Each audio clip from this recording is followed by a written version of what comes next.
1,000 coffee mugs across Croatia. They knew people loved getting free mugs with their coffee. Yes. But instead of just giving them away as an offer, yes, they locked them across the country at different places, each secure. Employees are the new influencers, which begs a serious question. If you're an employee getting in front of the camera to be the viral face of your company's social account, should you be paid extra, given that you're doing the job of an influencer? Yes, how interesting. I guess the struggle is this. Welcome to the Marketing Factory, where we don't blend in. I'm Marisa Candy, founder and award-winning marketer. And for over 2 decades, I've helped businesses think differently about their marketing and achieve powerful results. In this podcast, I'll share proven strategies so that you can create profitable marketing campaigns that drive real impact for your business. Ready to turn clarity into action? Let's get started. Thanks for tuning in. We're locked and loaded. Are you ready to explore the wild west of the internet? In that realm, we are talking all things viral videos and seeing how we can bring a little bit of marketing knowledge, a little bit of something into your world to help you be a better marketer and potentially create your own viral video. Let's roll into video number 1 and see what the team has in store for me. Now, remember, I've not seen these videos before. It's to surprise and delight me as well as you here. Let's go on this journey together with video number 1. It's not easy to take a brand that was hot years ago. Stop it, Janine. Ellis, big fan, bought the book. Right from the very beginning, I was at Stockland when this came out, so I was like right in my prime, a young little green marketer with the fluff on still, consuming this brand, and Boost Juice was coming into the shopping centre. I was so excited. Her first book, Boost Your Life, still have it, love it. Let's see what Janine has to say. To maintain a hot, trendy brand. And how do you do it? You keep looking in the mirror and you keep going, how do we be better? Let's understand our customer and who our customer is. Early days, we did What's Your Name game. We'd mention 2 names a day. It could be Mary and John. And Mary and John would get a free smoothie. Wonderful. How can you do that? Every one of you nearly out there could do that. Imagine that. Think about how you could release that. Think about where your customers are currently. Think about where your new potential customers are and how you could bring them in. If you're not taking action right now and you own a cafe or a restaurant, keep going, Janine. I'm loving it. I could just sit and watch her the whole time and not actually comment, to be totally honest. So I'm actually trying to impart a little bit of my thought into this. But Janine Ellis, let's go, sister. They were giving Mary and John a free smoothie because they would let them know of the promotion. What it does is it gets people talking about you. The other thing we did, which was a game changer, was we gave away a store. Who does that? No one does that. So we did a competition with a radio station, and the person who won actually was given a store to operate. What? So you've got to keep relevant. The other one we've done is we went, let's put Vegemite in smoothies. Let's just get people to talk about that. Yeah. Now, we got over $4 million worth of free advertising. Because they hated it? Because people went, what? Vegemite in smoothies? You've got to be kidding. How good, right? Even if they didn't like it, they got people talking. Trying new things. Isn't that what that's about? That's what I'm screaming from here. Trying new things. Just because that was the way you've always done it shouldn't be the reason why you keep doing it. There's got to be a reason, and you've got to make time for newness and innovation, because that doesn't appear from you being busy. Newness and innovation happens when you stop, when you get your team to stop, when you take time to think outside what's going on in your business right now and actually be strategic and collaborative about what could we be doing, what would surprise and delight our customers, how can we build a bigger brand, a bigger business than what we have now. So, Janine, great piece of inspiration. She is right up there for me as one of my marketing legends. Love what she has to say. Now let's roll into video 2. You're not going to be able to top that with Janine, team, but look, let's give it a go. Let's roll video number 2. Employees are the new influencers, and the best brands on social know this, with leading brands like Sheerluxe, Currys who are killing it, and even Jennifer Hudson's talk show. It works because audiences consistently see the same faces and build parasocial relationships with team members. People want the behind-the-scenes scoop. They do. And it's easier to attach a brand to a face. almost like a TV show with characters. Yes. We see employees as experts. Yep. They live and breathe the brand because it's their full-time gig. Unlike a one-off influencer deal, employees have longer-term commitments. An employee has more insider knowledge about a brand than an influencer that's being paid. These videos have made Curry so much money, which begs a serious question. If you're an employee getting in front of the camera to be the viral face of your company's social account, should you be paid extra? Given that you're doing the job of an influencer who would be paid significantly on the basis that their likeness is being used to sell a product. And it's not just about labor, but sacrificing your privacy. Yes, how interesting, because as a business owner, I have a team and I pay that team for the hours that they work in that time, no matter what they do. So if you are doing your primary role, if you are helping clean up the front reception, because we all pitch in to get the job done, whatever it takes to be that number one agency. And so you're getting paid and rewarded for your time. For me, it's a double dip.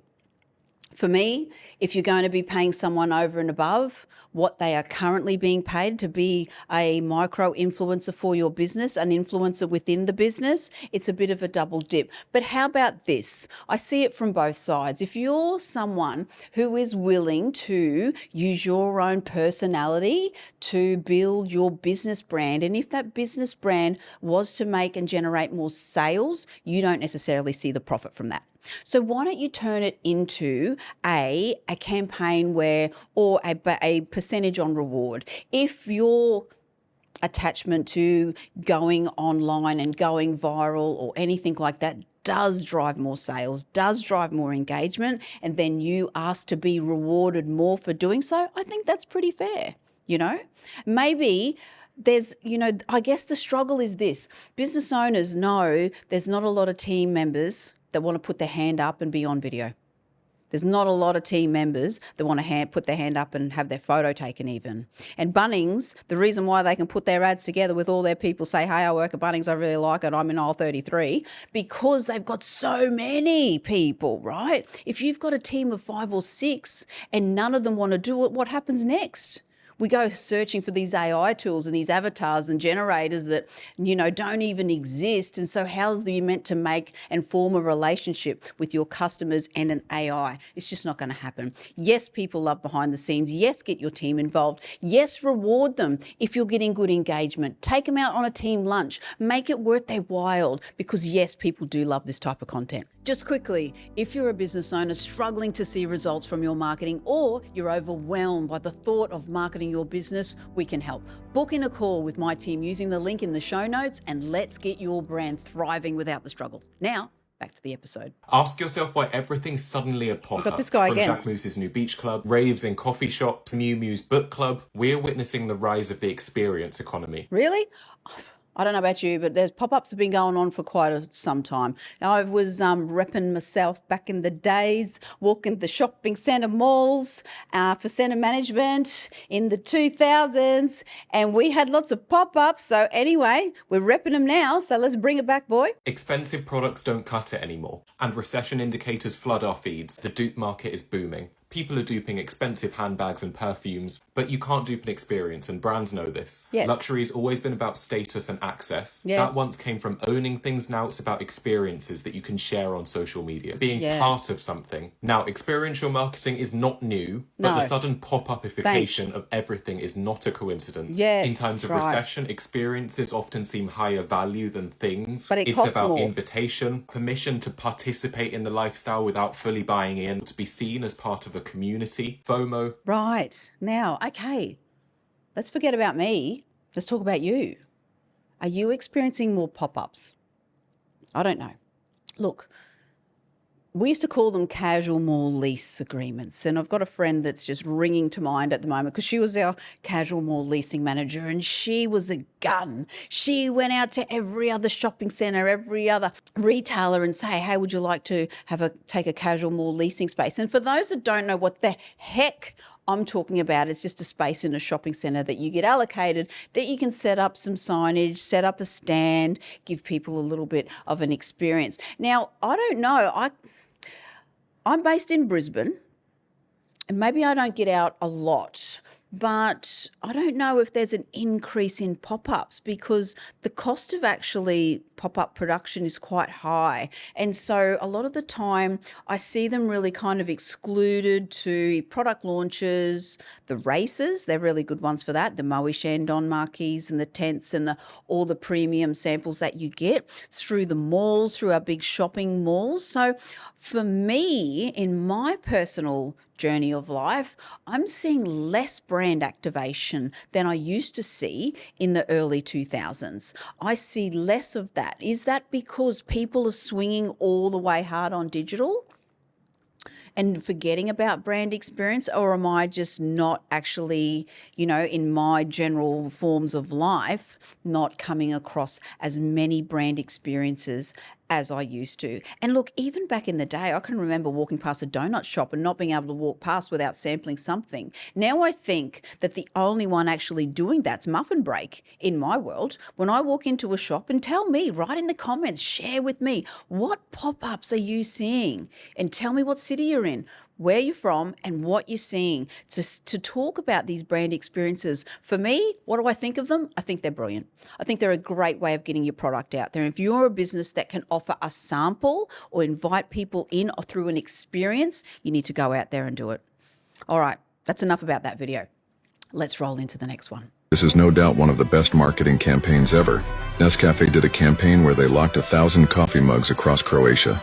They knew people loved getting free mugs with their coffee. Yes. But instead of just giving them away as an offer, yes, they locked them across the country at different yes, places, each secured with a 4-digit lock. Yes. To receive the passcode, you'd have to check in on Facebook with Nescafe at the mug's location. Yes. Enter the code, and you get the mug. But this was not enough, so Nescafe opened coffee shops near those locations, so you can trade that lock for a free cup of coffee. Wow. This campaign not only skyrocketed their yes, sales, but also made their Facebook page viral. Oh my God.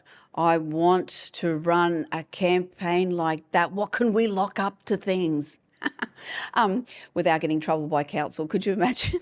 You're locking things up. You might have to actually get your local city council's approval, would be my recommendation, before engaging in a campaign like that, because the last thing that you want is to have to pay for any kind of community cleanup, just so you know. That is brilliant. How brilliant. What would it have cost to put that together? The cost of the coffee cups, a bit of staff time, the surprise and delight factor. Would you tell people across your social network that it was happening, or would you just make it a surprise for the people walking past? Then, not only did they give away the coffee cups, I love that they brought in the pop-up element. I love that they brought in some actual product and the experience of their product. Because again, when you're giving something away, remember this, if you're giving something away that isn't necessarily your product. Now, Nescafe make coffee. They don't make coffee mugs. They're not going to do that campaign to sell more coffee mugs. They're doing it to sell more coffee. Does that make sense? So if you're promoting something or giving something away that isn't actually the product that you can amplify, scale, make money from, you need to bring it back to the product. And that's exactly what they did. That's a great example of great marketing. They used the device, the cubicle, the cup in order to promote the coffee at the end of the day. But the coffee is where they're going to make money. The coffee is what's going to make the sale. So remember that when you're putting together a creative, quirky marketing campaign, to bring it back to the product, back to what's saleable. Okay, so one of my followers showed me this Instagram account, El Publicista, and it shows a bunch of amazing ad campaigns. This is the stuff I geek out on. We talk about this Heinz ketchup ad in Canada. They asked a bunch of people to draw ketchup and they drew Heinz. This is brilliant. Hey, this literally gives me goosebumps. The campaign was showing this and all the different versions of ketchup that people drew, but they all drew Heinz. So it's when ketchup comes to mind, people don't just think of ketchup, they think of the brand Heinz. Yes. It's what every brand wants. Right. They did a really good commercial with the whole process of people drawing them. Yep. And they took some of the images and put it on actual ketchup bottles and sold it like this. Right. So good. Yep. GBT. Stamp of approval all over. So that's interesting, isn't it? Because we all want to be the Kleenex of our industry, We all want to be the sorbent of our industry. We all want to be the Dyson of our industry. You don't even need to say the product, you say the brand. We all want that. How can we do that? Being clever, being smart, taking things further, and giving people a little nudge in our brand direction always helps, right? I know what you're thinking. You're thinking, oh, this is just for big business. They're the ones that can do this because people aren't going to recognize my product. Well, let me just tell you this, if you've got that to say. If people aren't recognizing your product, why? Why?